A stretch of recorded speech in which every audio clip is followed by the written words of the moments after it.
अस्सलाम वालेकुम।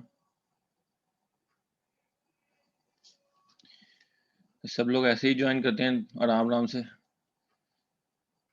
आप लोग अनम्यूट कर सकते हैं।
सीआर या जीआर हैं?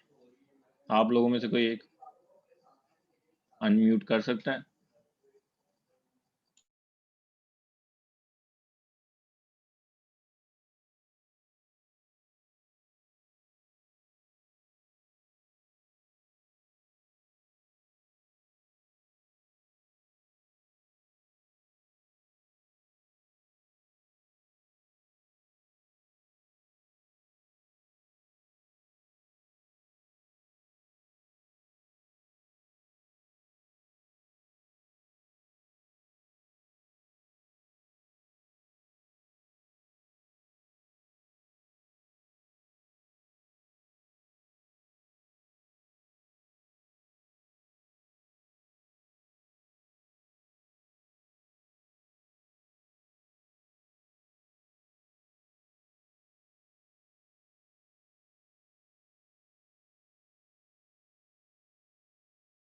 जी अस्सलाम वालेकुम।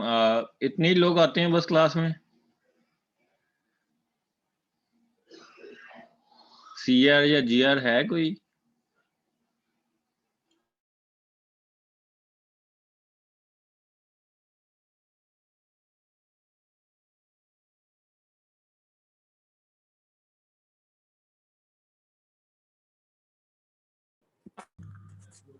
Yes sir. आप जीआर हैं? नो सर, जीआर क्लास में नहीं है अभी। अच्छा, तो ये क्लास में इतने ही लोग आते हैं बस ऑनलाइन क्लास में? नहीं सर, 20 तक होते हैं। कल की क्लास में 20 तक थे और सुबह की क्लास में भी। अच्छा, तो चलें वेट कर लेते हैं 5 मिनट। जी सर, ठीक है।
मेरे ख्याल से थोड़ा सा स्टार्ट करते हैं इंट्रोडक्शन से, क्योंकि आप लोग भी बैठ के बोर हो रहे हैं। तो मेरा नाम इमरान खुर्रम है। मैंने नस से मास्टर्स इन कंप्यूटर साइंस किया है, जहाँ पे 3.95 के साथ मेरी सेकंड पोजीशन थी। और ग्रेजुएट मैंने आप ही की यूनिवर्सिटी से किया है, एडिड एग्रीकल्चर से। अगर एक्सपीरियंस की बात करें तो मैं पिछले 8 साल से डेवलपमेंट कर रहा हूँ, जिसमें मेरी मेन लैंग्वेज जावा है, इसके बाद डॉट नेट, PHP, थोड़ा बहुत एंड्रॉयड में काम किया है, जावास्क्रिप्ट के फ्रेमवर्क नोड.js वगैरह में काम किया है, पाइथन में मशीन लर्निंग के हवाले से काम किया है। इसके अलावा मैंने फॉल 2018 में विजुअल प्रोग्रामिंग पढ़ाया है एडिड में, और फाइनल प्रोजेक्ट्स भी सुपरवाइज करता हूँ मैं एडिड में। कोडिंग हेल्प के लिए जो एक्सटर्नल सुपरवाइजर रखे जाते हैं उनमें से एक हूँ। आप लोगों को आवाज़ आ रही है मेरी? कोई एक बंदा बता सकता है? यस सर, आ रही आवाज आपकी। चलें ठीक है। तो 11 लोग हो गए। विजुअल प्रोग्रामिंग का कोर्स आपके लिए बहुत इंपॉर्टेंट है, क्योंकि विजुअल प्रोग्रामिंग में हम पढ़ेंगे डॉट नेट फ्रेमवर्क, और डॉट नेट फ्रेमवर्क की इस वक्त पाकिस्तान में बहुत ज़्यादा जॉब्स हैं। अगर आपने पूरी डिग्री में कोई भी और कोर्स अच्छे तरीके से नहीं पढ़ा, और आप सिर्फ ये एक कोर्स अच्छे तरीके से पढ़ लेते हैं, तो आपको अच्छी जॉब मिल जाएगी। और इसमें प्रमोशन और इंक्रीमेंट्स के चांसेस भी बहुत होते हैं। तो इसको काफ़ी अहमियत दे के आपने पढ़ना है। और जो लोग जॉब नहीं करना चाहते, उनके लिए भी मैं यही कहूँगा कि आपने भी इसको अच्छे तरीके से पढ़ना है, क्योंकि आपकी इस वक्त रिस्पॉन्सिबिलिटी स्टडी करना ही है। अपनी रिस्पॉन्सिबिलिटी को पूरा करना चाहिए। ठीक है, तो स्टार्ट करते हैं। अगर आप लोगों ने कोई क्वेश्चन करना है मेरे हवाले से, तो बता दें।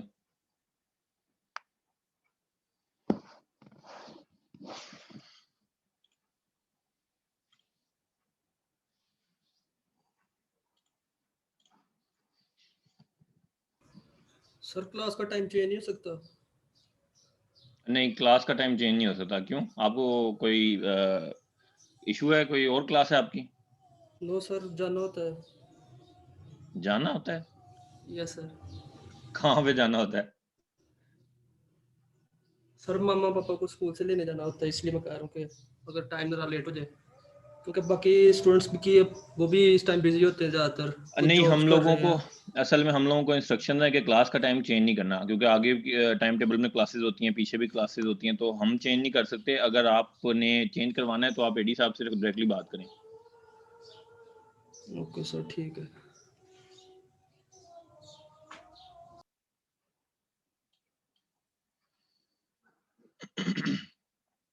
स्टार्ट करते हैं फिर।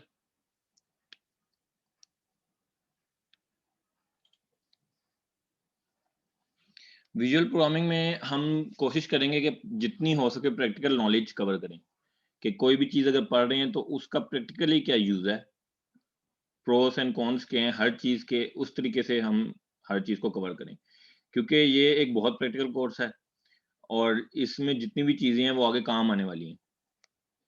लैंग्वेज जो हम पढ़ेंगे वो C# होगी, डेस्कटॉप एप्लीकेशंस और कंसोल एप्लीकेशन के लिए C# होगी, और वेब एप्लीकेशन के लिए ASP होगी। और ये दोनों लैंग्वेजेस एक फ्रेमवर्क को फॉलो करेंगी जो कि डॉट नेट फ्रेमवर्क कहलाता है। आप लोगों ने जावा पढ़ी है, जावा में ऊप के कॉन्सेप्ट्स पढ़े हैं, ऑब्जेक्ट ओरिएंटेड प्रोग्रामिंग के। जावा आप लोगों की कैसी है, कोई बंदा बता सकता है?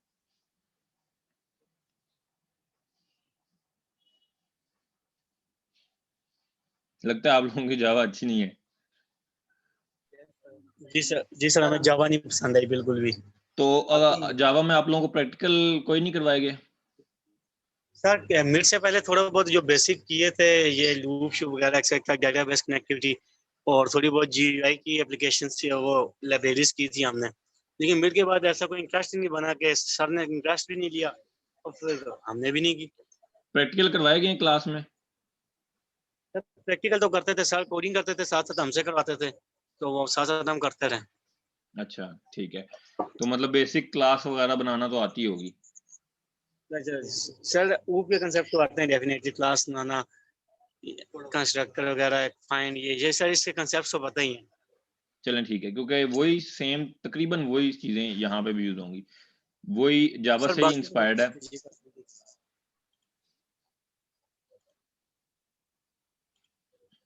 जावा से ही मतलब बाकी इंस्पायर्ड है, तो कॉन्सेप्ट्स वही होंगे, लेकिन हम कोशिश फिर भी करेंगे कि बेसिक थोड़ा सा बेसिक क्लासेस वगैरह बना के फिर आगे जाएं। ठीक है, बेसिक कंसेप्ट्स को थोड़ा सा ओवरव्यू करके फिर ही आगे जाएंगे हम इंशाल्लाह। लूप्स वगैरह जो भी चीजें हैं उनको थोड़ा सा एक दफा देखेंगे हम, फिर आगे जाएंगे। ठीक है,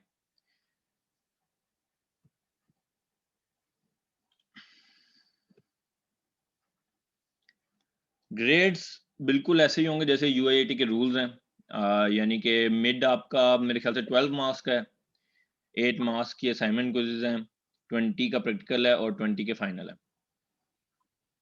ठीक है, क्विज़ेस क्योंकि ऑनलाइन क्लासेस की वजह से डिस्करेज किए जा रहे हैं, तो क्विज़ेस हम 1-2 ही करेंगे या ज़्यादा से ज़्यादा 3 कर लेंगे बस। ज़्यादा फोकस असाइनमेंट्स पे होगा, असाइनमेंट्स ज़्यादा होंगी आपकी और आपने सारी असाइनमेंट्स खुद से करनी है, क्योंकि ये इस कोर्स में जितना आप प्रैक्टिस करेंगे उतना ही आपका बेहतर होगा और इतना ही आपको फ़ायदा देगा। तो असाइनमेंट्स आपने सारी खुद करनी है। असाइनमेंट्स ज़्यादातर एक दूसरे से लेके ही की जाती हैं, इस चीज़ को आप लोगों ने नहीं करना। ठीक है, क्योंकि आप ही लोगों का फ़ायदा है। असाइनमेंट्स में मार्क्स लग गए तो आप लोगों को फ़ायदा नहीं है, अभी तो कोर्स निकल जाएगा लेकिन आगे जाके आपको ही नुकसान होगा। तो बेहतर है असाइनमेंट्स आप खुद करें, बहुत ईजी असाइनमेंट्स होंगी और असाइनमेंट के बीच में कोई भी आपको इशू होगा तो वो मैं खुद रिजॉल्व करूंगा, आप मुझे डायरेक्टली मैसेज कर सकते हैं, मैं खुद आपको समझाऊंगा कि वो असाइनमेंट कैसे करनी है। ठीक है, इसके अलावा एक फाइनल प्रोजेक्ट होगा सेमेस्टर का, उस प्रोजेक्ट की आप लोगों ने मुझे प्रोजेक्ट का आइडिया और उसकी ब्रीफ स्पेसिफिकेशन वगैरह लिख के एक प्रपोजल बना के मुझे मिड से पहले देना है, और मिड के बाद फाइनल एग्जाम से पहले आपका डेमो हो जाएगा। ठीक है, प्रोजेक्ट को साथ साथ लेके चलेंगे, थोड़ा थोड़ा उसमें काम करेंगे ताकि आपको एंड में कोई इशू ना हो। जहाँ पे भी कोई मसला आएगा तो अगेन आप मुझे मैसेज कर सकते हैं, मैं आपको डायरेक्टली गाइड करूंगा कि कैसे उसको रिजॉल्व करना है। ठीक है, प्रोग्रामिंग क्या चीज होती है, कोई बंदा बता दे।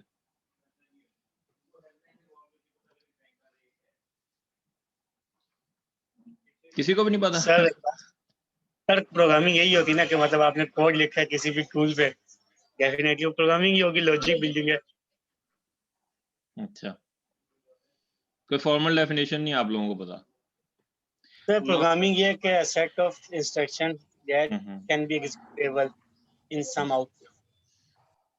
पहली लाइन लिखी है, या फिर मैं इसको इस तरीके से भी कह सकता हूँ कि प्रोग्रामिंग एक ऐसी चीज है to tell the computer what to do and how to do, क्या करना है और कैसे करना है। ये पहली डेफिनेशन हमने भी ग्रेजुएशन में पढ़ी थी, सेम यही डेफिनेशन आज तक अप्लाई होती है। प्रोग्रामिंग यही चीज है बस, what to do and how to do, ये बताना है कंप्यूटर को आपने। ठीक है, इसमें 2 स्टेप्स होते हैं, एल्गोरिथम डिजाइन होता है और दूसरा होता है कोडिंग। एल्गोरिथम होता है एक नॉर्मल लैंग्वेज में आप लिख देते हो आम अल्फाज में कि ये कैसे होगा, ये मसला कैसे सॉल्व होगा, और कोडिंग होता है उसको फॉर्मल सिंटेक्स में कन्वर्ट करना। इसके लिए टूल्स रिक्वायर्ड होते हैं, मशीन रिक्वायर्ड होती है, एक कंपाइलर रिक्वायर्ड होता है जो उस लैंग्वेज को कंपाइल करेगा, और end of course programming language required होती है जिसमें आप उसको कोड करेंगे।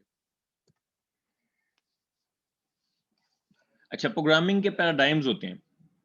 इंपेरेटिव प्रोग्रामिंग होती है जिसमें आप स्टेट्स से डील करते हैं कि एक स्टार्ट स्टेट है, उसके बाद रनिंग स्टेट है, इस तरीके से एक स्टेट्स होती हैं। एक स्टेट से दूसरी स्टेट में कैसे चेंज होगा ये आप इंपेरेटिव प्रोग्रामिंग में लिखते हैं। डिक्लेरेटिव प्रोग्रामिंग ये होती है कि आप उसमें डिक्लेयर करते हैं। C++ भी आपने पढ़ी होगी या सिर्फ सी पढ़ी होगी, उसमें फंक्शन बनाते हैं हम मेन से ऊपर डिक्लेयर करते हैं, लेकिन उसकी जो बॉडी है वो मेन के बाद बनाते हैं। वो जो ऊपर डिक्लेयर किया है वही बेसिकली डिक्लेरेटिव प्रोग्रामिंग है कि आपने डिक्लेयर करना है कि ये क्या कोई भी चीज है, कोई भी फंक्शन है, वो डिक्लेयर करना है कि रिक्वायर्ड रिजल्ट्स ये हैं, ठीक है। ऑब्जेक्ट ओरिएंटेड प्रोग्रामिंग तीसरा पैराडाइम है, जिसमें आप क्लासेस बनाते हैं और ऑब्जेक्ट्स बनाते हैं, और हर क्लास में कुछ फील्ड्स, एट्रीब्यूट्स होते हैं और मेथड्स होते हैं, ठीक है। Algorithms and data structures. Algorithm मैंने आपको बता दिया कि सिंपल लैंग्वेज में लिखने का नाम ही एल्गोरिथम है। एक आम अल्फाज में आप लिख देते हैं, वो एक एल्गोरिथम है।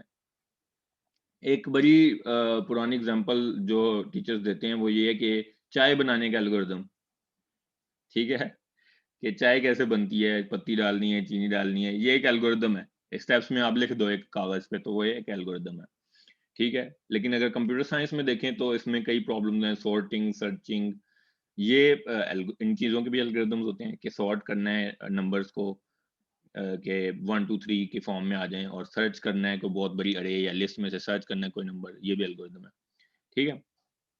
डेटा स्ट्रक्चर क्या है? डेटा स्ट्रक्चर है कि डेटा को ऑर्गेनाइज कैसे करना है, ठीक है। जैसे एल्गोरिथम तो हो गया चाय बनाने का, अब डेटा स्ट्रक्चर क्या होगा कि चीनी पत्ती किस फॉर्म में पड़ी है आपके किचन में, बॉक्सेस में पड़ी है, तो वो बॉक्सेस आपके डेटा स्ट्रक्चर है, ठीक है। अगर कंप्यूटर साइंस की बात करें तो इसमें अरेज और लिंक लिस्ट, स्टैक्स, ये सब हीप, ये डेटा स्ट्रक्चर होते हैं, ठीक है। डेटा स्ट्रक्चर ऑर्गेनाइज करता है डाटा को, और एल्गोरिथम उस ऑर्गेनाइजेशन को यूज करता है, ठीक है। उन बॉक्सेस से आपने चीनी पत्ती लेनी है और एल्गोरिथम में अपने यूज करनी है, ठीक है। डॉट नेट फ्रेमवर्क, किसी को आइडिया है डॉट नेट फ्रेमवर्क के बारे में? किसी ने कोई कोर्स किया हो या सुना हो? मेरे ख्याल से नहीं सुना। सुना होगा सर। सुना हुआ है? क्या चीज होती है, कुछ आइडिया है? ASP.NET वेबसाइट वगैरह बनाने के लिए हम लोग यूज कर रहे होते हैं। लैंग्वेज है?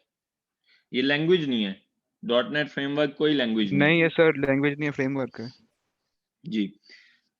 ये लैंग्वेज नहीं है, बेसिकली लैंग्वेजेस बहुत सारी हैं, VB, C#, ASP, F#, ये सब लैंग्वेजेस, आप इन सब लैंग्वेजेस में कोड लिख सकते हैं, लेकिन ये सब लैंग्वेजेस डॉट नेट की लैंग्वेजेस या डॉट नेट फ्रेमवर्क को इम्प्लीमेंट करने वाली लैंग्वेज नहीं कहलाएंगी, जब तक एक खास set of rules, dot net framework के खास सेट ऑफ रूल्स वगैरह को ये फॉलो नहीं करती, ठीक है। यानी कि C# सिंपल C# भी हो सकती है और C#.NET भी हो सकती है, समझ आई बात की? अब डॉट नेट फ्रेमवर्क से आप डेस्कटॉप एप्लीकेशन भी बना सकते हैं, मोबाइल डिवाइसेस के लिए भी एप्लीकेशन बना सकते हैं, और वेब एप्लीकेशन भी बना सकते हैं, ठीक है। 3 किस्म के हैं, object code is stored and executed locally, यानी कि डेस्कटॉप एप्लीकेशन के आपके कंप्यूटर में कोड है वहीं पे रन हो रहा है, executed locally but internet distributed, ठीक है। वेब एप्लीकेशन भी हो सकती हैं। एग्जीक्यूटेड रिमोटली, यानी कि कोई वेब सर्विसेज भी हो सकते हैं, ठीक है, कि आपने कोई वेब सर्विस बनाई हुई है जिसका मेथड कहीं और पड़ा है, लेकिन एग्जीक्यूट आप उसको कहीं और से कर दें। वेब सर्विस भी कोशिश करेंगे हम बना के देखेंगे। डॉट नेट फ्रेमवर्क एक बहुत ही इंपॉर्टेंट किस्म की प्रॉब्लम को सॉल्व करता है, जो कि DLL हेल कहलाती है। DLL हेल एक क्या प्रॉब्लम है? DLL हेल ये प्रॉब्लम है, पहले DLL क्या चीज होती है? आपने विंडोज में देखा होगा बहुत सारी DLL पड़ी होती हैं, विंडोज के फोल्डर वगैरह में DLL होती हैं बहुत सारी। वो DLL क्या चीजें होती हैं? बेसिकली वो असेंबलीज होती हैं, उनको असेंबली आप कह सकते हैं। जब भी किसी लैंग्वेज में कोड लिखा जाता है, उसको लैंग्वेज कंपाइलर कंपाइल करता है, तो वो कोड मेटा डाटा और MSIL की फॉर्म में कन्वर्ट हो जाता है। MSIL होता है माइक्रोसॉफ्ट इंटरमीडिएट लैंग्वेज, ये मैं आगे आपको इसको डिटेल में बताऊंगा। मेटा डाटा और MSIL कंबाइंडली एक असेंबली कहलाते हैं या DLL कहलाते हैं, ठीक है। अब DLL हेल क्या प्रॉब्लम है? मैंने एक एप्लीकेशन इंस्टॉल की अपने कंप्यूटर में, उसको कुछ असेंबलीज रिक्वायर्ड थी, उसने वो assembly for example ABC version 1.0 install कर ली, डाउनलोड कर ली, विंडोज के फोल्डर में प्लेस कर दी, अब वो उसको यूज कर दिया है। अब मैंने एक और ऐप B इंस्टॉल की, ऐप B को भी वो असेंबली चाहिए, लेकिन ABC वर्जन 1.1 चाहिए उसे, वो 1.1 इंस्टॉल कर लेगी। अब ऐप A ने दोबारा एक्सेस करना है उस असेंबली को वर्जन 1.0, वो फिर इंस्टॉल करेगी, और ऐप B ने एक्सेस करना है वो 1.1 वर्जन फिर डाउनलोड करेगी। तो ये एक DLL हेल की प्रॉब्लम बन जाती है, वर्जनिंग कन्फ्लिक्ट्स आ जाती हैं, ठीक है, क्योंकि दो अलग अलग वर्जन्स में असेंबली रखी नहीं जा सकती, क्योंकि दोनों अगर अलग अलग वर्जन्स में अगर असेंबली रखी होगी, उसमें एक क्लास है test.cs, ठीक है। अब वो test.cs दोनों असेंबलीज में है, तो वो कोई भी एप्लीकेशन एक्सेस करेगी, वो उनमें से किसकी क्लास एक्सेस करेगी, तो ये कॉन्फ्लिक्ट है। तो इसलिए दो अलग वर्जन में नहीं रखी जा सकती। जो ऐप को चाहिए वो वर्जन वो डाउनलोड करेगी, दूसरी ऐप दूसरा वर्जन डाउनलोड करेगी, इस तरह ही ये चलता रहेगा। तो एक DLL हेल प्रॉब्लम है। तो .NET फ्रेमवर्क ये प्रॉब्लम भी मिनिमाइज करता है, ठीक है। और इसके अलावा ये एक पोर्टेबल इन्वायरमेंट प्रोवाइड करता है। पोर्टेबल का मतलब ये है कि किसी भी प्लेटफॉर्म पे आप इसको चला सकते हैं, कॉमन लैंग्वेज इंफ्रास्ट्रक्चर की वजह से, ठीक है। आगे देखते हैं इसको और डिटेल में। .NET में बहुत सारी चीज़ों का इन्फ्लुएंस है, जैसे ऊप, JVM, जावा का JVM क्या चीज़ होती है? आपने जावा पढ़ी, आपको बताया गया है कोई JVM क्या चीज़ है?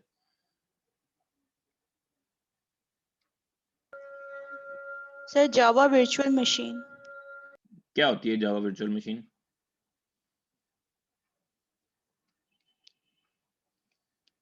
सर जावा के प्रोग्राम्स को रन करने के लिए यूज की जाती है ये।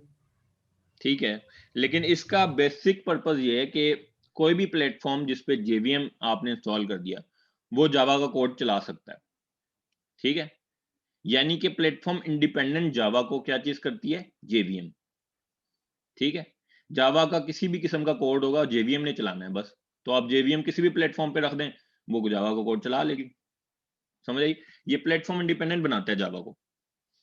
तो इसी तरह की एक चीज CLR है जो .NET को प्लेटफॉर्म इंडिपेंडेंट बना रही है, कॉमन लैंग्वेज रन टाइम, कुछ हद तक बना रही है, ठीक है। वेब एप्लीकेशंस का भी इन्फ्लुएंस है, GUI का है, component based design, entire design. Entire design की एक मैं मिसाल देता हूं कि फॉर एग्जांपल आपने एक एप्लीकेशन, वेब एप्लीकेशन बनानी है, उसमें फ्रंट एंड HTML पेजेस हैं, वो एक फ्रंट एंड लेयर है, ठीक है। एक लेयर है जो डेटाबेस से कनेक्टिविटी कर रही है, डाटा गेट कर रही है और स्टोर कर रही है, ये एक डेटाबेस लेयर है। ये दो लेयर्स हैं। बीच में एक बिजनेस लॉजिक लेयर होगी जो कि वेब से इनपुट लेगी यूजर की, वेब लेयर से, और उसको डेटाबेस में स्टोर करेगी, जैसे यूजर रजिस्ट्रेशन, ठीक है। फिर उसके बाद डेटाबेस लेयर से डाटा लेगी और आगे फ्रंट एंड पे दिखाएगी वेबसाइट की कोई इंफॉर्मेशन या कोई भी चीज, ठीक है। तो ये 3 टियर आर्किटेक्चर बन गया। इसी तरह एन टियर डिजाइन हो सकता है, आप इसमें और भी लेयर्स डाल सकते हैं, ठीक है। तो .NET में आप ये भी कर सकते हैं कि जो ASP.NET हम पढ़ेंगे वो 2 टियर तो एटलीस्ट होगा, फिर उसके बाद उसमें और लेयर्स भी डाल सकते हैं। मल्टी लैंग्वेज फ्रेमवर्क है, VB, C++, C#, ये सब के कोड आप चला सकते हैं, यानी कि .NET फ्रेमवर्क को इम्प्लीमेंट ये सब कर सकते हैं। अगर VB है तो वो code.VB की नाम से फाइल होगी, कोड की फाइल। अगर C# है तो code.CS होगी, अगर C++ है तो code.CPP होगी। ये सब फाइलों को डेवलपमेंट टूल्स एनवायरनमेंट में डालेंगे और एंड पे एग्जीक्यूटेबल एक ही निकलेगी, app.exe, जो कोई भी विंडोज का प्लेटफॉर्म इसको चला सकता है। .NET क्रॉस प्लेटफॉर्म जो कुछ हद तक है वो किस तरह है कि विंडोज 64 बिट पे भी चल जाती है, विंडोज 32 बिट पे भी चल जाती है और विंडोज कॉम्पैक्ट एडिशन पे भी चल जाती है। कॉम्पैक्ट एडिशन जो मोबाइल डिवाइसेस में आता है। अब क्रॉस प्लेटफॉर्म .NET होता कैसे है? दो चीजों की वजह से। एक मैंने आपको बताई कॉमन लैंग्वेज रन टाइम जो कि .NET का JVM है, और दूसरा framework class library. Common language run time मैंने आपको बताया कि JVM की तरह कि किसी भी प्लेटफॉर्म पे अगर कॉमन लैंग्वेज रन टाइम चल सकता है तो उस प्लेटफॉर्म पे .NET की ऐप चल सकती है। और फ्रेमवर्क क्लास लाइब्रेरी क्या है? फ्रेमवर्क क्लास लाइब्रेरी ये है कि ये hundreds of thousands of classes हैं, इसमें प्री डिफाइंड क्लासेस हैं। आपने जो भी ऐप बनानी है इन क्लासेस को यूज करके बनानी है, प्री डिफाइंड क्लासेस को यूज करके बनानी है। अगर आप इन क्लासेस को यूज करके बनाएंगे तो एक ऐसी ऐप बनेगी जो कि CLR को समझ आएगी, वो इसको कंपाइल कर सकेगा, ठीक है।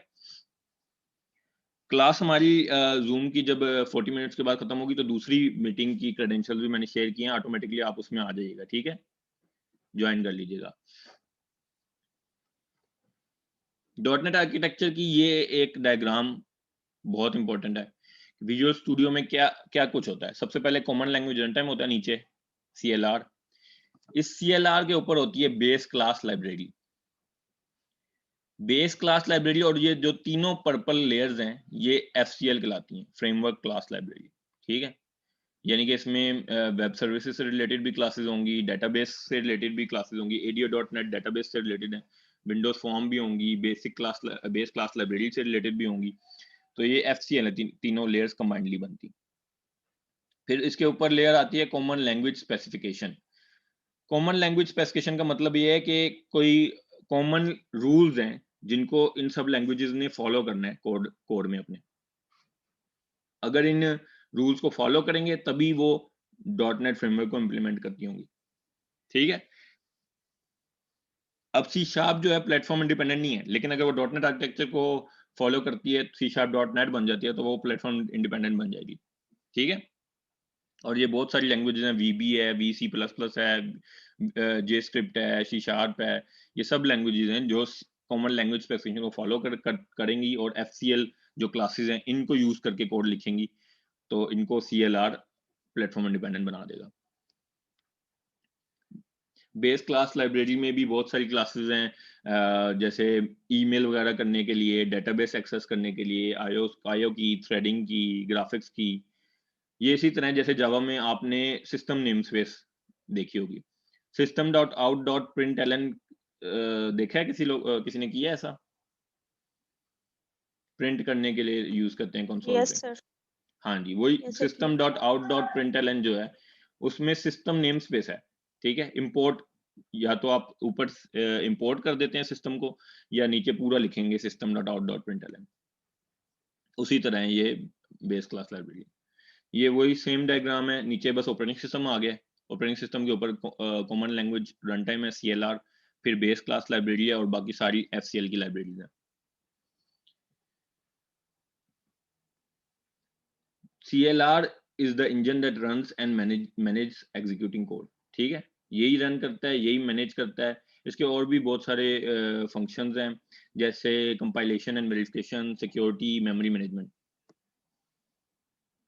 ठीक है, इन फंक्शंस को हम थोड़ा थोड़ा देख लेते हैं। कंपाइलेशन एंड वेरिफिकेशन क्या चीज है?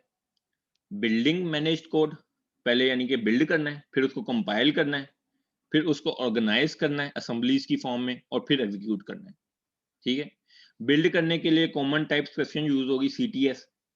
ये सेम चीज है, कॉमन लैंग्वेज स्पेसिफिकेशन और कॉमन टाइप सिस्टम। ठीक है, जिस तरह FCL की का सबसेट है BCL, बेस क्लास लाइब्रेरी, इसी तरीके से कॉमन टाइप सिस्टम का सबसेट है कॉमन लैंग्वेज स्पेसिफिकेशन। ठीक है, CTS का सबसेट है CLS।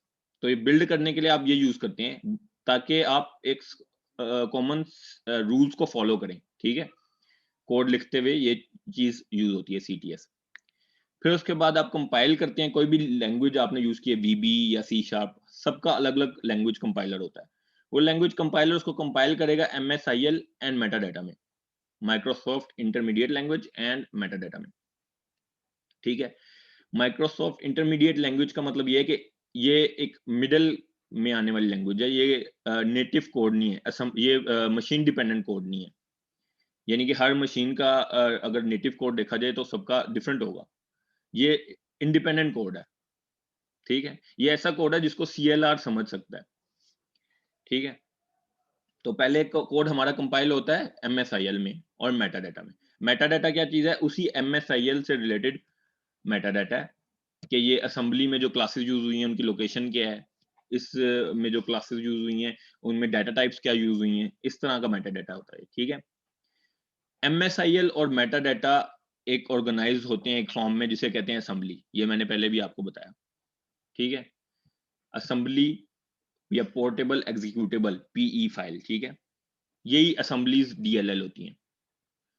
ठीक है, फिर ये असेंबलीज रन होने के लिए दोबारा से कंपाइल होती हैं और नेटिव कोड में कन्वर्ट होती हैं, और उस कंपाइलेशन को हम कहते हैं JIT compilation, just in time compilation. ठीक है, इनको थोड़ा सा डिटेल्स में पहले हम देख लेते हैं। कॉमन टाइप सिस्टम मैंने बताया, सेट ऑफ रूल्स फॉलो होंगे तो ही वो .NET फ्रेमवर्क को फॉलो करता होगा। सेट ऑफ रूल्स और सेट और स्पेसिफिक टाइप्स हैं जो यूज हों। जैसे कि C# में हम पढ़ेंगे आगे डेटा टाइप्स यूज होंगी शॉर्ट और इंट। शॉर्ट आगे कन्वर्ट होती है .NET फ्रेमवर्क के लिए int 16 में, और इंट कन्वर्ट होती है int 32 में। ठीक है, इनका साइज है शॉर्ट और इंट का, int 16 and int 32. A type can be described as a definition of set of values and the allowable operations on the values. यानी कि set of values उनका size क्या होगा? For example, int है, उसमें numbers जा सकते हैं सिर्फ, string है, उसमें कुछ भी जा सकता है। तो ये set of values और उसके ऊपर allowable operations क्या हैं? यानी कि int है तो उस पे arithmetic operations perform हो सकते हैं, string है तो उस पे concatenation वगैरह perform हो सकती है। तो ये सारे उसकी set of values और उसके ऊपर जो operations हो सकते हैं, ये दोनों चीजें मिलके टाइप बनाती हैं। ठीक है, कॉमन लैंग्वेज स्पेसिफिकेशन CLS मैंने आपको बता दिया, सबसेट है CTS का। ये सेट ऑफ रूल्स हैं, स्पेसिफिकेशंस हैं जो फॉलो करनी होती हैं। ठीक है, MSIL एंड मेटाडाटा। MSIL और मैंने बता दिया आपको कि ये इंटरमीडिएट लैंग्वेज है, माइक्रोसॉफ्ट इंटरमीडिएट लैंग्वेज है, और मेटाडाटा उसी जो MSIL है उसी के लिए उसी के बारे में इंफॉर्मेशन है कि इसमें कौन सी डाटा टाइप्स यूज हो रही हैं, इसमें जो कोड फाइल यूज हो रही है उनकी लोकेशन क्या है, वर्जन क्या है, एक्सेट्रा एक्सेट्रा। ये दोनों चीजें मिलके पोर्टेबल एग्जीक्यूटेबल PE फाइल बनाती हैं, और इसी को फाइल को हम DLL कहते हैं। कभी कभी DLL में भी होगा, कभी कभी ये एग्जीक्यूटेबल में भी होगा, एक्जी में भी। और इसी पोर्टेबल एग्जीक्यूटेबल या DLL या असेंबली को मॉड्यूल भी कहते हैं। ठीक है, ये सब इसके नाम है।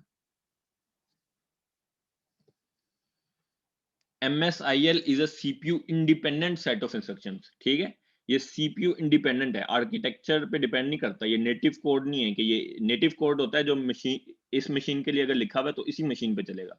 तो ये MSIL वो चीज नहीं है, ये इंडिपेंडेंट है। इसको आगे फर्दर JIT कंपाइलेशन से गुजारा जाएगा, तब ये नेटिव कोड में कन्वर्ट होगा। ठीक है, metadata is a data that describes the state of managed code and a detailed description of each type and attribute within the managed code। ठीक है, stored in the same file as MSIL। MSIL और metadata same file में store होते हैं, जिसको हम DLL कहते हैं।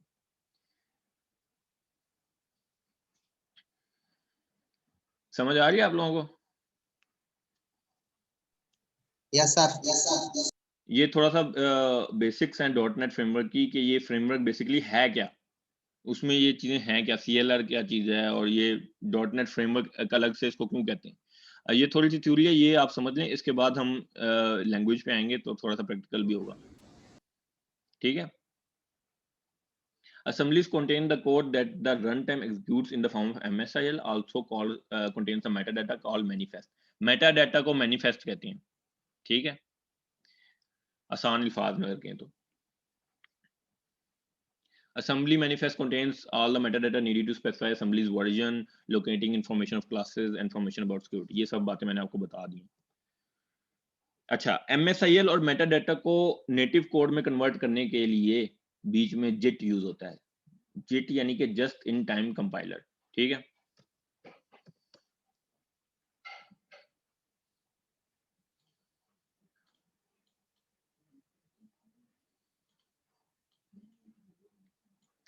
Just in time compiler use होता है। जस्ट इन टाइम कंपाइलर क्या करता है, इस कोड को कन्वर्ट करता है नेटिव कोड में जो उस मशीन को समझ आए। ठीक है,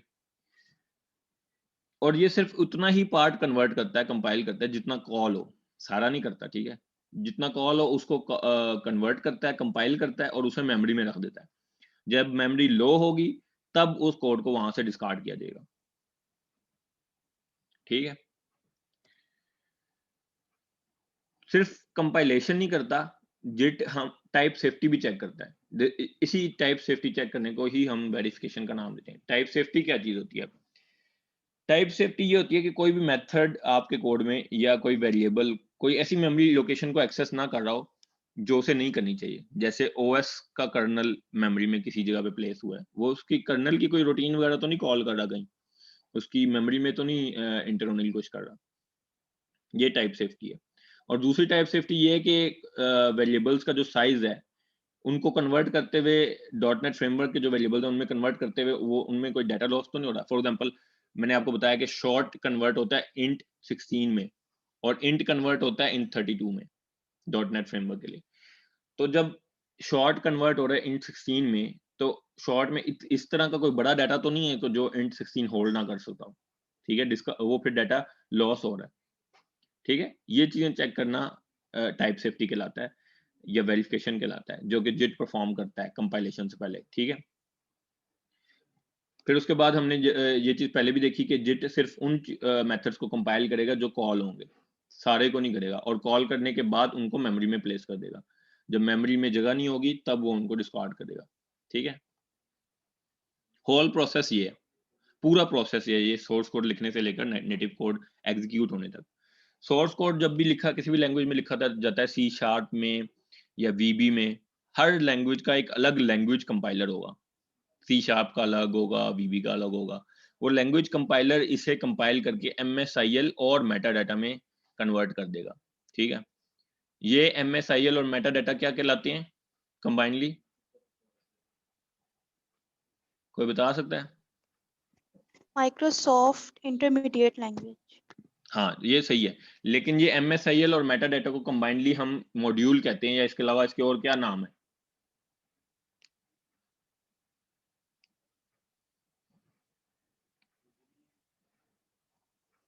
पोर्टेबल एग्जीक्यूटेबल PE या असेंबली या DLL, ठीक है।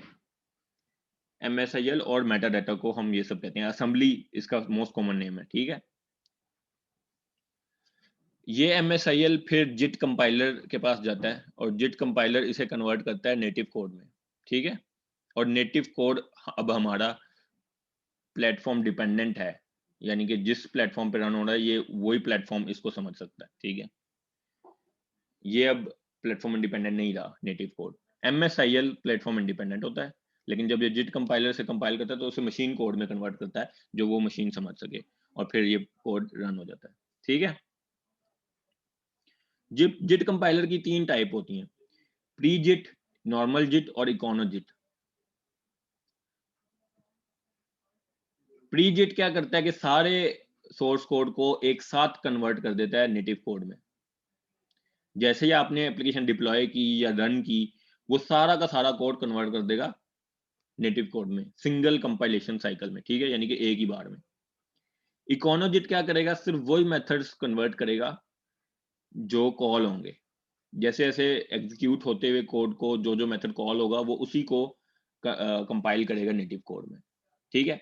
और कंपाइल करके उसको एग्जीक्यूट करेगा मेथड को और रिमूव कर देगा, बस डिस्कार्ड कर देगा, ठीक है। तीसरा टाइप का जो जिट है वो नॉर्मल जिट है। ये मेथड्स को तभी कंपाइल करता है जब वो कॉल होते हैं और उनको मेमोरी में प्लेस करता है डिस्कार्ड करने के बजाय, ठीक है। कैशे में प्लेस कर देगा और जब वो मेथड्स को सारों को कंपाइल करके कैशे में प्लेस कर देगा, जब कैशे फुल हो जाएगी तब उन मेथड्स को डिस्कार्ड करना शुरू करेगा, ठीक है। ये वो जिट है जो डिफॉल्ट यूज होता है। जैसे कि मैंने आपको पहले बताया था कि जिट ये करता है कि सारे मेथड्स को कंपाइल करके मेमोरी में रखता है, तो ये वो डिफॉल्ट जिट है, ठीक है। अब CLR का एक फंक्शन है सिक्योरिटी प्रोवाइड करना। जब MSIL को नेटिव कोड में कन्वर्ट करते हैं तो ये एक वेरिफिकेशन प्रोसेस से गुजरता है, जो कि मैंने आपको बताया क्या है, टाइप सेफ्टी चेक करना, ठीक है। टाइप सेफ्टी क्या चीज है, आप कोई बता सकता है?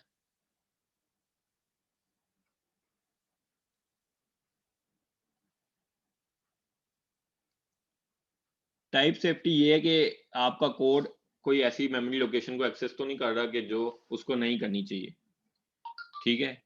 और दूसरा ये कि डाटा टाइप्स की कन्वर्जन में कोई डाटा लॉस तो नहीं हो रहा, यानी कि शॉर्ट ने कोई इतना बड़ा डाटा तो नहीं होल्ड किया हुआ कि जब वो कन्वर्ट हो int 16 में तो वो डाटा लॉस हो जाए, ठीक है। आप लोग नोट्स बना रहे हैं, लिख रहे हैं साथ साथ? यस सर, लिख रही हूँ।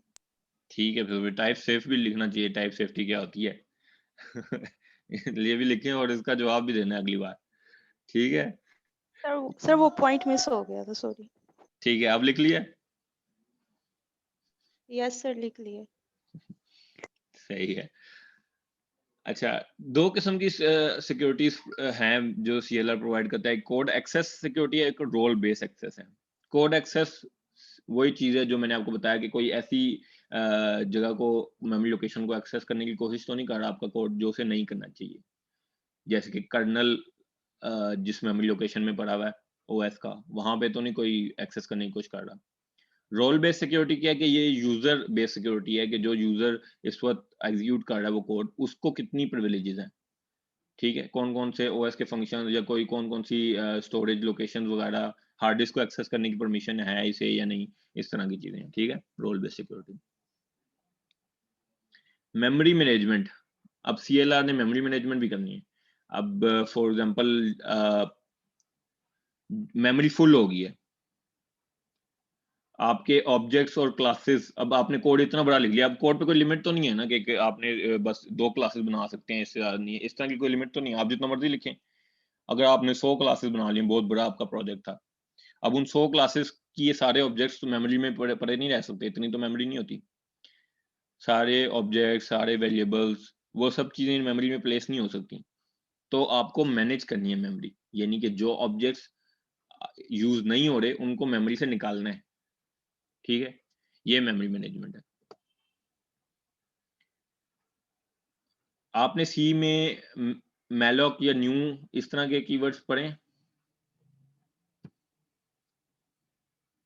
ऑब्जेक्ट को मेमोरी एलोकेट करने के लिए मैलॉक होता है, ठीक है, और न्यू भी इसीलिए होता है कि मेमोरी में इस ऑब्जेक्ट को जगह मिल जाए।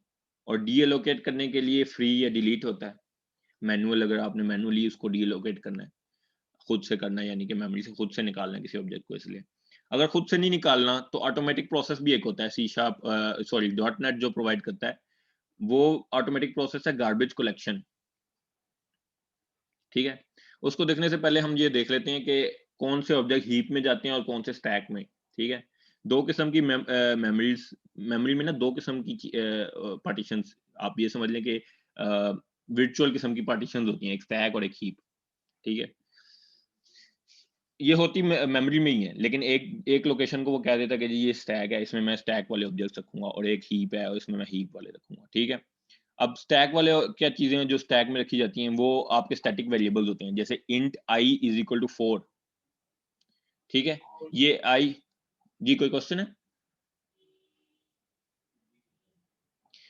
int i is equal to 4, अब ये i इज इक्वल टू 4 ये स्टैटिक वेरिएबल है, ये स्टैक में जाएगा, ठीक है। लाइन 1 जहां पे लिखा हुआ है ये देखें। फिर line 2 int i y is equal to 2, ये भी स्टैक में जाएगा, ये भी स्टैटिक है। अब ये सबसे ज्यादा इंपॉर्टेंट चीज समझने वाली है कि जब आप क्लास का ऑब्जेक्ट बनाते हैं तब क्या होता है। जब आप क्लास का ऑब्जेक्ट बनाएंगे तो वो ऑब्जेक्ट जो है वो हीप में बनेगा। लाइन 3 ये देखें जरा, ऑब्जेक्ट की मेमोरी एलोकेट होगी हीप में से, लेकिन उसका रेफरेंस एक वेरिएबल में रखा जाएगा जो इस तरफ है, CLS1, ठीक है, ये एक वेरिएबल है, इस CLS1 को स्टैक में रखा जाएगा, ठीक है।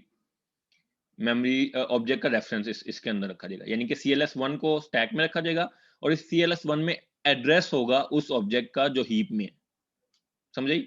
ऑब्जेक्ट इस तरह बनते हैं, ऑब्जेक्ट को मेमोरी इस तरह एलोकेट होती है हीप में, यानी कि ऑब्जेक्ट बनेगा और उस ऑब्जेक्ट का रेफरेंस CLS1 में जाएगा। ये बात समझ आ रही है? कोई बता सकता है ये बात जो मैंने समझाई है? यस सर, समझ आ रही है। बता सकते हैं आप? Yes sir. सर आपने कहा है कि जो मेमोरी होती है उसकी विजुअल 2 पार्टीशन होती है, एक हीप में होती है और एक स्टैक में होती है। स्टैक में हमारे पास स्टैटिक वेरिएबल आते हैं जैसे int i और int y, जो भी हम डिक्लेयर कर रहे होते हैं। जबकि जब हम कोई क्लास या कोई स्ट्रक्चर वगैरह बनाते हैं तो उसका ऑब्जेक्ट क्रिएट करते हैं, उस ऑब्जेक्ट को हीप में रखते हैं, लेकिन उसका रेफरेंस हमारे पास स्टैक में होता है। सही, बिल्कुल ठीक कहा आपने, ठीक है। ये इस तरीके से हीप और स्टैक मेंटेन होते हैं। जब भी आप कोई कोड लिखते हैं वो मेमोरी में स्टैक और हीप में ही जाता है, कुछ पार्ट स्टैक में चला जाएगा, कुछ हीप में चला जाएगा, ठीक है।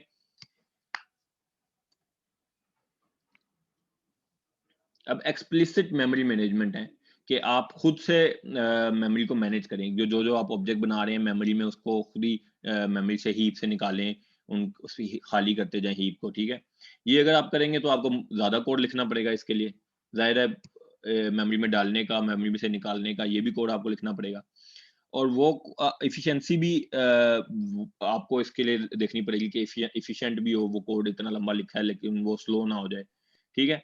बस इसमें फायदा ये होगा कि प्रोग्रामर्स के पास कंट्रोल होगा, कौन सा ऑब्जेक्ट कब क्रिएट करना है, कब डिलीट करना है, ये प्रोग्रामर के पास कंट्रोल है, ठीक है। लेकिन दूसरी तरफ हमारे पास है ऑटोमेटिक मेमोरी मैनेजमेंट, जो आपका डॉटनेट फ्रेमवर्क खुद करेगा। वो कहलाती है गार्बेज कलेक्शन, ठीक है। यानी कि गार्बेज वो ऑब्जेक्ट्स होंगे जो यूज नहीं हो रहे। इससे ये होता है कि प्रोग्रामर का बर्डन कम होता है, उसको कोड नहीं लिखना पड़ता, उसको एफिशिएंसी को नहीं देखना पड़ता, ठीक है। और इसमें एरर्स के चांसेस भी कम होते हैं, ठीक है। हो सकता है प्रोग्रामर इतना लंबा कोड लिख रहा हो कि उसे याद ही ना रहे कि ये ऑब्जेक्ट मैंने मेमोरी में डाला था, इसको कब निकालूं। वो गलत टाइम पे निकाल रहा हो, जब वो ऑब्जेक्ट एक्सेस हो रहा हो, यूज हो रहा हो, उस टाइम पे वो निकाल रहा हो। तो इस तरह के एरर्स भी हो सकते हैं, तो वो इस तरह के एरर के चांसेस भी इससे कम हो जाते हैं।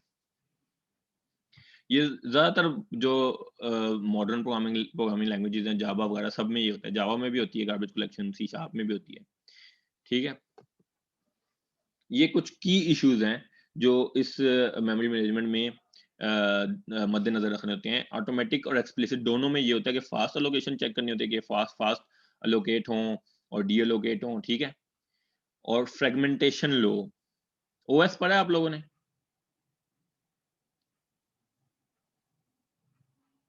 ओएस पढ़ा है? यस सर, पढ़ा है। ओएस में फ्रेगमेंटेशन पढ़ी है? फ्रेगमेंटेशन क्या चीज होती है, कोई बता सकता है?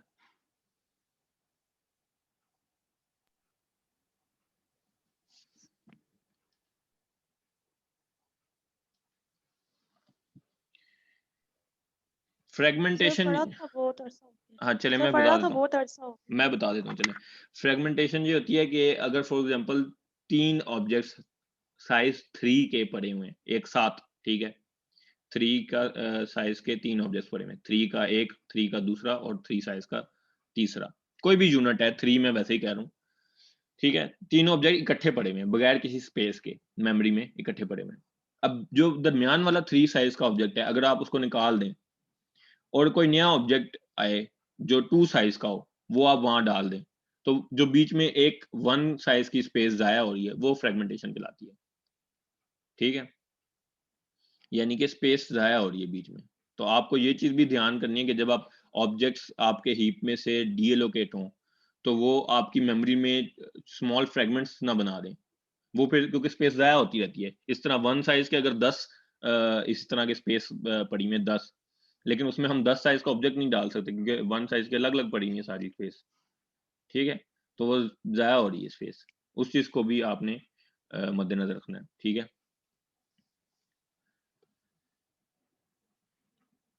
Objects are automatically freed from the managed heap when they are no longer required by the application, जो कि कहलाती है गार्बेज कलेक्शन, ठीक है। अब गार्बेज कलेक्शन होती कैसे है? जैसे ही आप नया ऑब्जेक्ट बनाते हैं वो हीप में जाएगा। हमने देखा कि ऑब्जेक्ट हीप में जाता है लेकिन उसका रेफरेंस हमारा स्टैक में जाता है, ठीक है। तो वो हीप में जाएगा, हीप में स्पेस लेगा, आपको वो हीप खाली करनी है, नए ऑब्जेक्ट्स के लिए जगह बनानी है। ये आपका गार्बेज कलेक्शन कहलाता है, ठीक है। Garbage objects can appear anywhere in the heap. Garbage collection can reposition the contents of the heap. This garbage collection view objects in generations. Garbage collection कैसे होती है? इसमें generations होती हैं, objects की generation होती है। Generation 1 object, generation 2 object, generation 3 object. इसको हम directly इस diagram से देखते हैं। Generation एक किस्म की bucket होती है। अच्छा, जनरेशन एक किस्म की बकेट होती है, ठीक है। जो भी आपने नए ऑब्जेक्ट्स बने हैं, ठीक है, वो सब आ जाते हैं जनरेशन 0 में, ठीक है। सब जनरेशन 0 में आए, गार्बेज कलेक्शन रन हुई, ये सारे ऑब्जेक्ट्स अभी लाइव हैं, यानी कि एक्सेस हो रहे हैं, यूज हो रहे हैं, ठीक है। तो वो सारे जो यूज हो रहे हैं उनको वो मेमोरी से निकालता नहीं है। अगर मेमोरी से वो इनको निकालेगा नहीं तो वो इनको प्रोमोट कर देता है जनरेशन 1 में, ठीक है। अगली बकेट में चले जाएंगे वो, क्योंकि वो सब यूज हो रहे हैं, वो गार्बेज नहीं है, ठीक है। फिर उसके बाद दोबारा गार्बेज कलेक्टर रन होता है, जो नए ऑब्जेक्ट्स आएंगे जनरेशन 0 में चले जाएंगे, जो 0 वाले हैं प्रोमोट हो जाएंगे जनरेशन 1 में, ठीक है। फिर दोबारा गार्बेज कलेक्टर रन होगा, वो फिर देखेगा, कुछ ना कुछ ऑब्जेक्ट्स रिमूव करेगा। जो कुछ ऑब्जेक्ट्स जनरेशन 1 बकेट में बच जाएंगे, जो अभी भी यूजफुल हैं, वो आगे प्रमोट हो जाएंगे जनरेशन 2 में। ठीक है, समझ आई जनरेशन की? यानी कि जनरेशन 2 हमारी ओल्डेस्ट ऑब्जेक्ट्स होंगे जो अभी बार बार बच रहे हैं गार्बेज कलेक्टर से, यूजफुल ऑब्जेक्ट्स हैं, यानी कि जो गार्बेज नहीं है। ठीक है,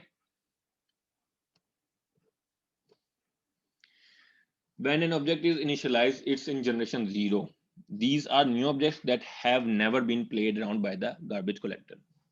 And as and when more objects get created, the process of garbage collection is invoked by the CLR. ठीक है, जैसे जैसे ऑब्जेक्ट ज्यादा क्रिएट होते जाएंगे, CLR हमारा गार्बेज कलेक्टर को रन करता रहेगा। जो ऑब्जेक्ट्स गार्बेज कलेक्टर से बच जाएंगे जनरेशन 0 वाले, वो प्रोमोट हो जाएंगे जनरेशन 1 में। ठीक है, और थोड़े से ओल्ड ऑब्जेक्ट्स कहलाएंगे वो। ठीक है, फिर उसके बाद और न्यू ऑब्जेक्ट्स आएंगे, वो जनरेशन 0 में डाल दी जाएंगे। जनरेशन 1 वाले फिर से अगर सरवाइव कर गए और वो एक्सेस हो रहे हैं कोड में आपके और यूजफुल ऑब्जेक्ट्स हैं, तो वो जनरेशन 2 में प्रमोट कर दिए जाएंगे, और ये सबसे ज्यादा ओल्ड ऑब्जेक्ट्स होते हैं। ठीक है, ठीक है, समझ आ रही है? यस सर, आ रही है। This process helps in categorizing the memory heap as to where the deallocation needs to be done first and where next. ठीक है, आपको सबसे ज्यादा ये कैटेगराइजेशन हमें फायदा देती है कि हमें सबसे ज्यादा गार्बेज कलेक्शन किस जनरेशन पे रन करना है। कोई बता सकता है कैसे पता लगेगा किस जनरेशन पे सबसे ज्यादा गार्बेज कलेक्टर रन होना चाहिए?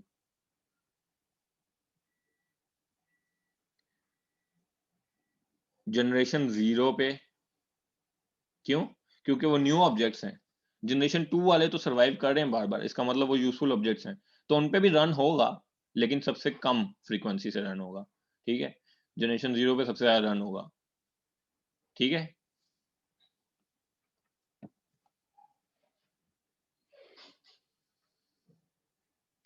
इसके बाद जीसी की टेक्निक्स हैं कि ये कैसे डिसाइड होता है कि ये ऑब्जेक्ट यूजफुल है, ये ऑब्जेक्ट अभी भी एक्सेस हो रहा है, इसको हमें डिलीट नहीं करना, मेमोरी से इरेज नहीं करना, बल्कि इसे प्रोमोट करना है। ये कैसे डिसाइड होता है कि ये यूजफुल है?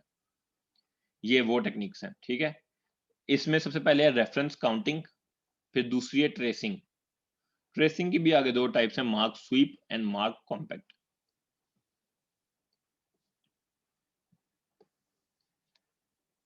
रेफरेंस काउंटिंग क्या होती है? अब रेफरेंस काउंटिंग ये होती है कि हर ऑब्जेक्ट के साथ वो एक काउंट मैनेज करेंगे। जो हमारा गार्बेज कलेक्टर है वो एक काउंट मैनेज करेगा, सीएलआर मैनेज करेगा कि ये ऑब्जेक्ट्स में नंबर ऑफ इनकमिंग पॉइंटर्स कितने हैं, मतलब कितनी मेमोरी कितनी कोड लोकेशन से ये ऑब्जेक्ट एक्सेस हो रहा है, वो काउंट उसको मेंटेन करेगा। ठीक है, इंक्रीमेंटल काउंट होगा, अगर एक एक्सेस हो रहा है तो एक इनकमिंग पॉइंटर है तो 1 होगा, वरना अगर 2 हुए तो 2 हो जाएगा, फिर 3 हुए तो 3 हो जाएगा। ठीक है, ये काउंट अनरीचेबल है, यानी कि कोई और इसको एक्सेस नहीं कर सकता, इरेज नहीं कर सकता। ठीक है, काउंट 0 का मतलब ये है कि ये ऑब्जेक्ट जो है किसी ये ऑब्जेक्ट अनरीचेबल है, ये ऑब्जेक्ट को कोई भी कोड में लोकेशन में एक्सेस नहीं कर रहा। ठीक है, तो ये ऑब्जेक्ट गार्बेज है। ठीक है, क्योंकि जाहिर है काउंट 0 है तो इसका मतलब नंबर ऑफ इनकमिंग पॉइंटर 0 है, किसी भी लोकेशन से ये ऑब्जेक्ट एक्सेस नहीं हो रहा। ठीक है, तो ये ऑब्जेक्ट आगे प्रोमोट नहीं होगा जनरेशन 1 में, बल्कि गार्बेज कंसीडर होगा और रिमूव हो जाएगा। ठीक है, इसमें हमारे पास दो कंसर्न्स हैं। एक ये है कि हमें रेफरेंस काउंट रखने के लिए एक एक्स्ट्रा मेमोरी चाहिए। हर ऑब्जेक्ट के साथ रेफरेंस काउंट रखेंगे आप, जितने 100 ऑब्जेक्ट्स हैं तो 100 काउंट रखेंगे आप। ठीक है, हर ऑब्जेक्ट का एक अलग काउंट होगा, तो वो स्पेस आपको चाहिए। दूसरा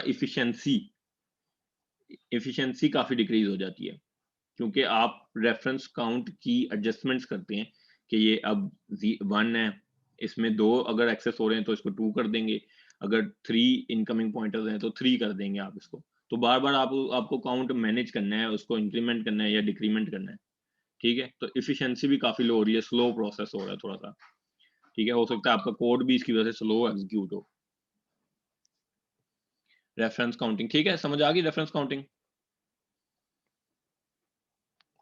दूसरा मार्क स्वीप, दूसरा ट्रेसिंग है। बेसिकली ये ट्रेसिंग जो है ये है, इसमें आगे फर्दर दो टाइप्स है, mark sweep and mark compact.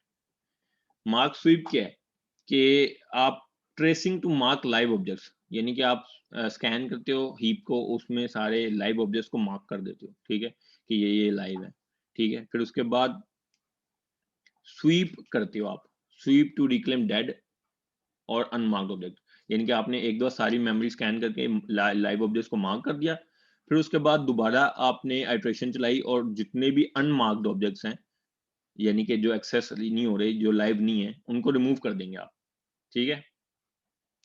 Remove करने के बाद फिर से सारे जितने भी ऑब्जेक्ट्स बने उन सबको अनमार्क्ड कर देंगे आप, ताकि अगली बार वो दोबारा चेक हो सके, ठीक है।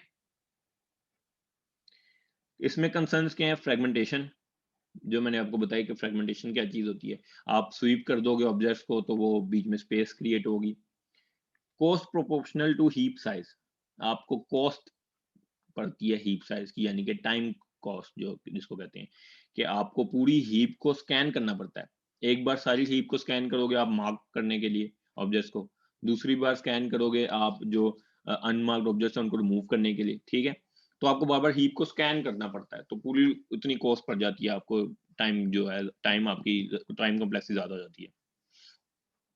The normal program execution may gate suspended while this algorithm runs, तो नॉर्मल प्रोग्राम की एग्जीक्यूशन बीच में पॉज हो सकती है या स्लो हो सकती है या बिल्कुल सस्पेंड भी हो सकती है जब ये एल्गोरिथम रन हो रहा हो गार्बेज कलेक्शन का, ठीक है। यानी कि आपने बहुत बड़ी कोई एप्लीकेशन चलाई हुई है, आप उसको यूज करी जा रहे हो, आपकी हीप फुल हो गई है, उसके बाद गार्बेज कलेक्टर रन हुआ तो आपकी एप्लीकेशन वहीं पे सस्पेंड हो जाएगी, आप उसको फर्दर यूज नहीं कर सकते जब तक ये वाला एल्गोरिथम पूरा नहीं हो जाता। इसके बाद दूसरी टाइप ट्रेसिंग की क्या है, mark compact. Mark compact mark sweep ही है कि वो पहले लाइव ऑब्जेक्ट्स को मार्क करता है, फिर उसके बाद दोबारा हीप को आइटरेट करता है और जो अनमार्क्ड ऑब्जेक्ट्स हैं उनको रिमूव करता है। लेकिन जो एक प्रॉब्लम ये सॉल्व करता है वो है फ्रेगमेंटेशन, यानी कि जो अनमार्क्ड ऑब्जेक्ट्स को रिमूव किया साथ साथ वो उसको कॉम्पैक्ट भी करता रहता है मेमोरी को। The memory left unused after compaction is recycled, यानी कि उस मेमोरी को भी सही करता है, जो यानी कि बीच में जो स्पेसेस हैं उनको खत्म करता है, ऑब्जेक्ट्स को एक साथ करता है, ठीक है। मूव करता है ऑब्जेक्ट्स को कंटीजियस मेमोरी लोकेशंस पे, यानी कि इकट्ठा करता रहता है और सारी स्पेस एक तरफ करता रहता है, ठीक है। फ्रेगमेंटेशन का इशू ये सॉल्व करता है। कॉस्ट इसकी वही है कि मल्टीपल स्कैन करने पड़ेंगे पूरी हीप के, ठीक है। अभी तक कोई सवाल हो?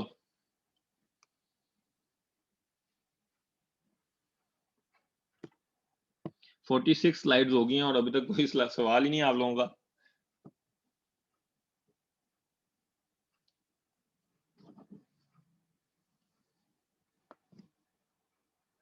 सीआर आ गए हैं?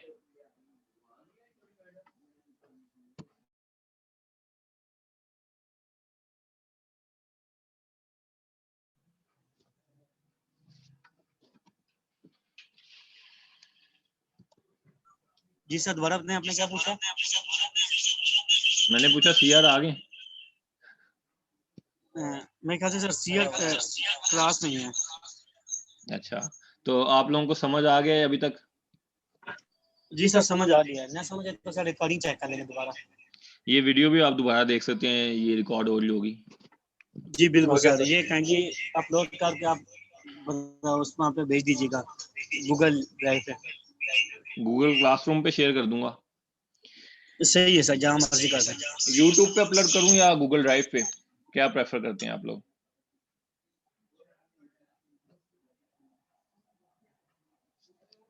हर जगह कर दें सर, हर जगह कर दें, हर जगह पढ़ेंगे। पढ़ेंगे वाकई? बहुत मेहनती हैं हम लोग सर। चलें, ये तो मैं चेक करूंगा। मेरी जो लास्ट क्लास थी वो भी ये कहती थी बहुत मेहनती हैं हम सर। लेकिन बाद हम में थोड़ा पता लगा कि वो इस सब्जेक्ट में मेहनती नहीं थे, वैसे मेहनती थे। तो ये है कि सारी अभी तक जो फ्रेमवर्क की बेसिक्स हैं .NET की वो कंप्लीट हो चुकी हैं, कि ये फ्रेमवर्क काम कैसे करता है, इसमें क्या चीज़ें होती हैं, memory management, garbage collection, JIT compilation, ये सब चीज़ें बेसिक्स इसकी कंप्लीट हो चुकी हैं। अब हमने इसकी मूव करनी है लैंग्वेज की तरफ। तो मैं इसलिए चाह रहा हूँ कि अगर आप लोग आगे पढ़ना चाहते हैं तो आपको अभी तक समझ आ गया है, आप कोई सवाल किसी किस्म का, स्लाइड्स को मैं पीछे दोबारा से एक दफा गो थ्रू कर देता हूँ अगर आप कहते हैं इसमें से देख लें कोई सवाल हो।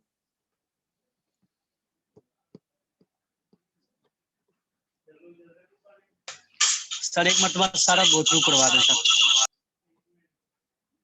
मैं आप गो थ्रू नहीं कराऊंगा, फिर मैं ये एक सवाल करूंगा।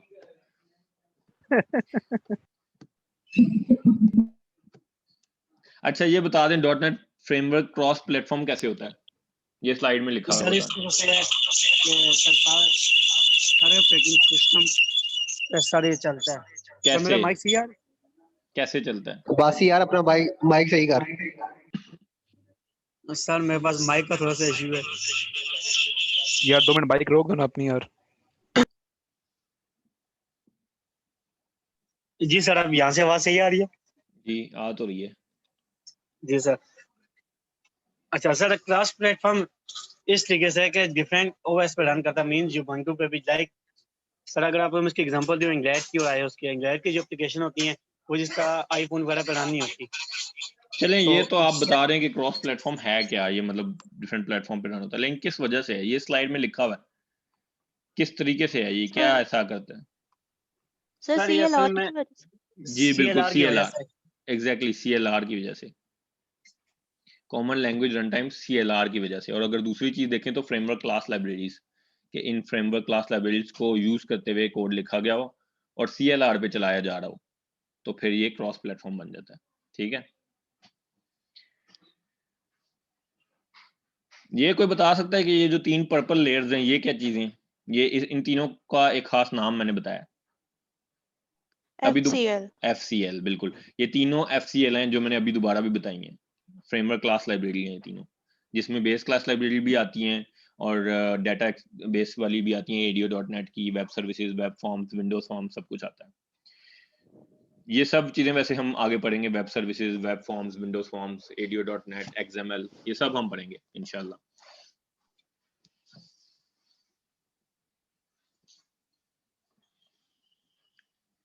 ये कोई बता सकता है कि MSIL क्या चीज है?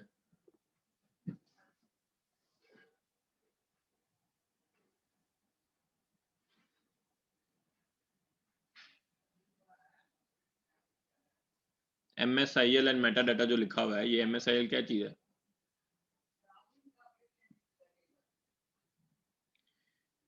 कोई तुक्का ही लगा दें।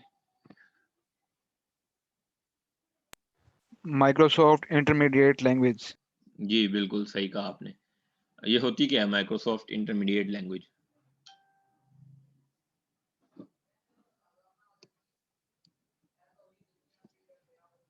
यहां से देख के बताएं।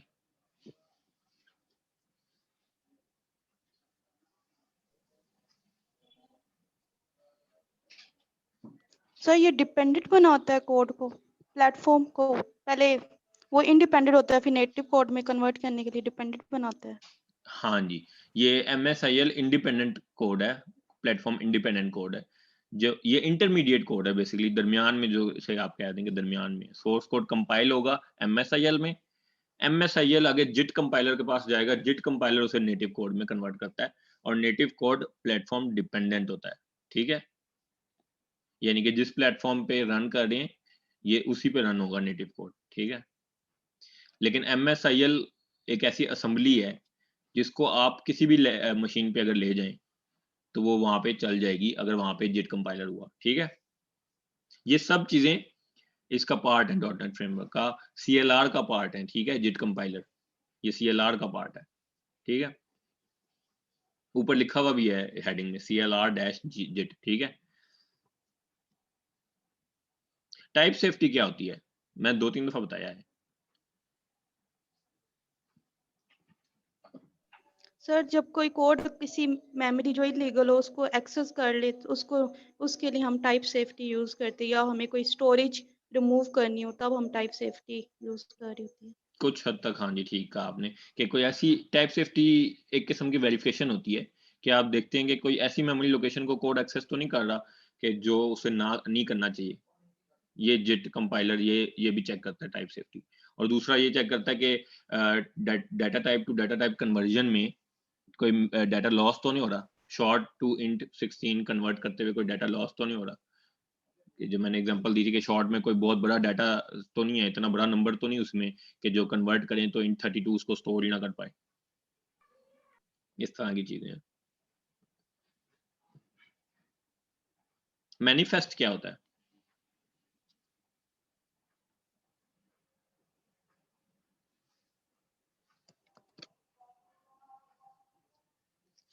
मैनिफेस्ट मेटा डाटा को कहते हैं बेसिकली,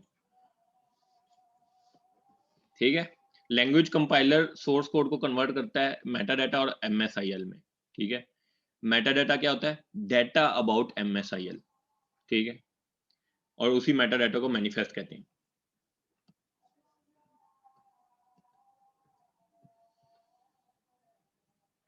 नॉर्मल जिट क्या चीज होती है, ये बता देगा कोई?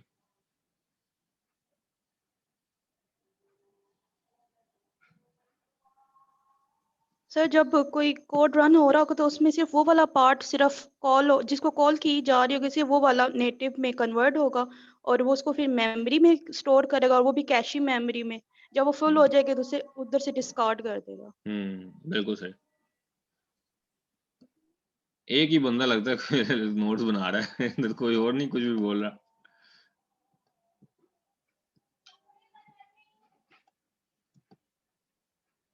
आगे गार्बेज कलेक्शन है, जनरेशन 0, 1 और 2, और GC की टेक्निक्स हैं, रेफरेंस काउंटिंग और ट्रेसिंग में mark sweep and mark compact, ठीक है।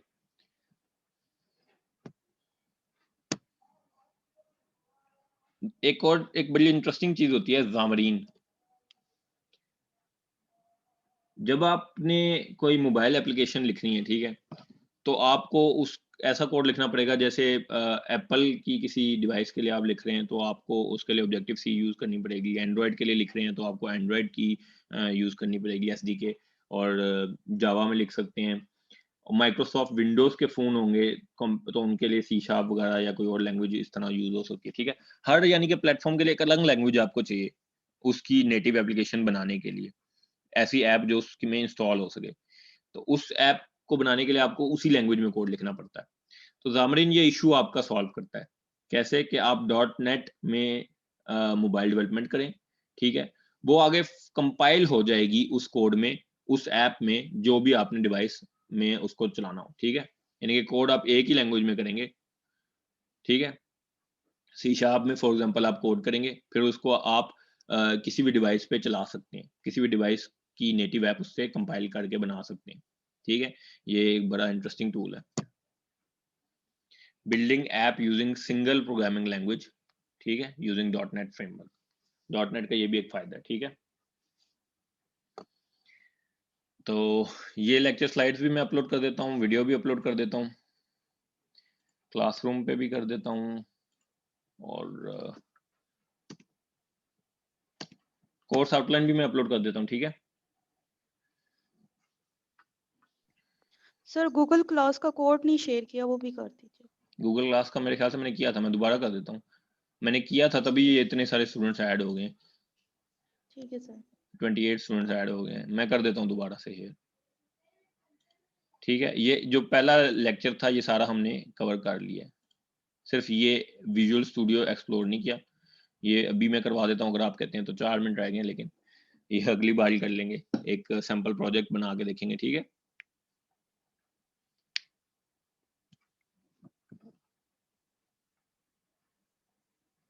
प्रोजेक्ट के हवाले से आप अभी से सोचना शुरू कर दें कोई अच्छा आइडिया वगैरह, क्योंकि अक्सर स्टूडेंट्स ये भी करते हैं कि प्रोजेक्ट का प्रपोजल कोई किसी और ऐप का देते हैं और लास्ट मोमेंट पे आ कहते हैं सर ये नहीं डेवलप हो सकी, हमने ये डेवलप कर लिया। मतलब कहीं और से जो मिल गई आपको ऐप उठा के आप ले आए और आपने कहा चलो जी ये दे देता हूँ सर को। ये चक्कर नहीं करना, जो आप प्रपोजल देंगे वही ऐप चाहिए, और जो प्रपोजल में आपने लिखा होगा कि ये फीचर्स मैं दूंगा वही फीचर्स एग्जैक्टली चाहिए, ठीक है, चेंज नहीं होनी चाहिए। अगर आपको कोई इशू आ रहा है तो आप डायरेक्टली मुझे मैसेज करें, मैं खुद रिप्लाई करूंगा आपको, वो इशू रिजॉल्व करूंगा, ठीक है। फीचर्स अगर फिर भी आपसे ना हो सके तो जितना हो सके उतना आप कर दें, ठीक है, लेकिन करना खुद है। मैं आपको बार बार ये कहूंगा कि इस कोर्स को आपने खुद करना है सारा, कॉपी नहीं करना और ना ही कोई भी किसी किस्म का नेट से लेना है। प्रोजेक्ट्स वगैरह सारा कुछ आप खुद करें, ठीक है? तभी आप लोगों का फ़ायदा है। और कोई सवाल?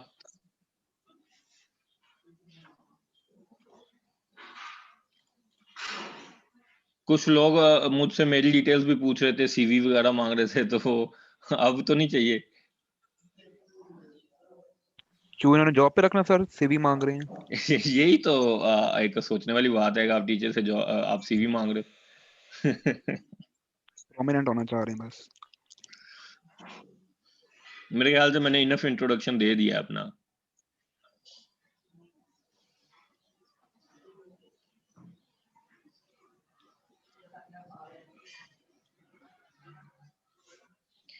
अगर आप लोगों को कोई सवाल है तो करें, वरना फिर आप मैसेज भी कर सकते हैं ग्रुप में, व्हाट्सएप ग्रुप में कर सकते हैं, गूगल क्लासरूम पे भी कर सकते हैं, ठीक है?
चलें ठीक है, फिर अपना ख्याल रखिएगा और इस लेक्चर को रिवाइज करके आइएगा नेक्स्ट क्लास में, ठीक है?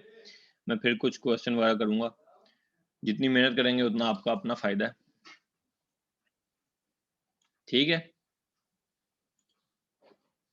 Okay sir, okay sir.